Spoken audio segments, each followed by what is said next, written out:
Assalamualaikum warahmatullahi wabarakatuh. Saya Nurdin Arifin dari kelas 11 MIPA 1 akan mengerjakan tugas bahasa Indonesia, yaitu membuat teks eksplanasi. Teks eksplanasi yang akan saya buat untuk kali ini yaitu dalam bentuk vlog yang berjudul Kemarau Merusak.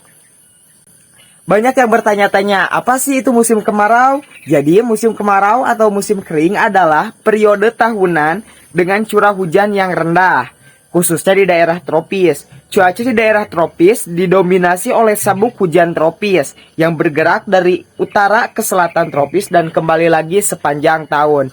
Umumnya kita itu menganggap musim kemarau adalah musim panas berkepanjangan yang tanpa adanya curah hujan sama sekali pada musim itu. Begitu teman-teman. Teman-teman, umumnya musim kemarau adalah fenomena alam yang sudah sangat biasa yang terjadi antara bulan April hingga dengan bulan September. Tetapi ada akibat lain yang menyebabkan musim kemarau itu terjadi, teman-teman. Salah satunya akibat daripada manusia itu sendiri. Kenapa saya bilang manusia itu sendiri? Karena polusi seperti hal-hal yang sangat membahayakan yang diciptakan oleh manusia itu seperti polusi itu kan menumpuk ke atmosfer, teman-teman, menyebabkan suhu di atmosfer itu panas, menyebabkan rumah kaca dan pemanasan global yang bisa berdampak pada musim kemarau sepanjang tahun, teman-teman. Yang itu yang berbahayanya ya, musim kemarau sepanjang tahun tanpa adanya curah hujan sama sekali. Sebagai akibat daripada musim kemarau tersebut dapat menyebabkan kebakaran di area lahan dan pegunungan, juga perkebunan, teman-teman. Bagaimana sih cara kemarau menyebabkan kebakaran di daerah lahan dan perkebunan? Sebagai contoh, yaitu musim kemarau itu kan panas sekali terik matahari.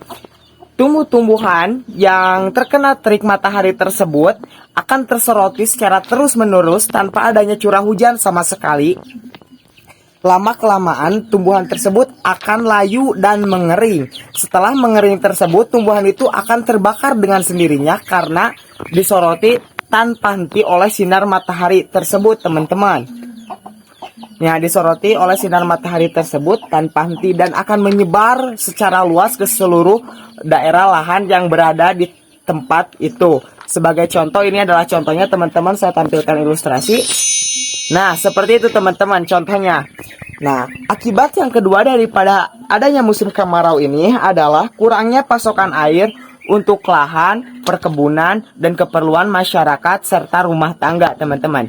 Mengapa saya bicara tentang kurangnya pasokan air ini? Karena tidak adanya curah hujan sama sekali saat musim kemarau ini menyebabkan stok air di pegunungan yang mengalir ke daerah kita, yang mengalir menjadi air bersih, yang mengalir ke selokan, itu tidak ada, teman-teman. Berkurang pasokan air tersebut. Makanya musim kemarau ini dapat menyebabkan kurangnya pasokan air untuk tumbuhan, keperluan masyarakat, dan lain sebagainya. Sawah-sawah tidak teraliri.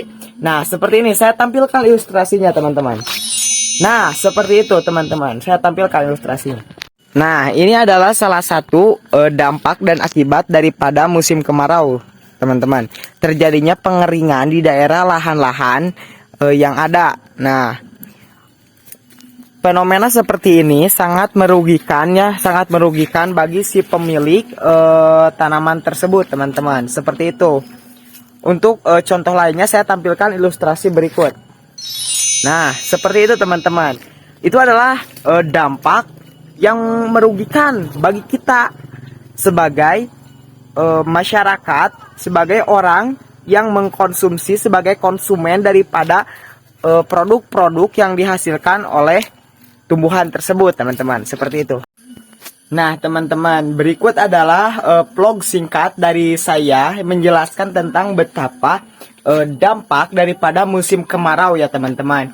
Intinya kita harus selalu berhati-hati dan juga harus selalu mempersiapkan diri untuk musim kemarau, teman-teman. Karena tidak adanya pasokan air, kemudian lahan-lahan, pandai-pandailah kita menjaga alam teman-teman, untuk menghindari sepertinya terjadi kebakaran di area lahan dan yang lainnya seperti itu. Nah, begitu saja teman-teman. Mungkin itu adalah vlog singkat daripada saya. Mohon maaf bila ada kesalahan daripada tutur ucap kata saya, juga kelakuan saya yang kurang mengenakan di hati teman-teman semua. Sekian dari saya, wabillahi taufiq wal hidayah. Wassalamualaikum warahmatullahi wabarakatuh. 'Cause our world just didn't collide.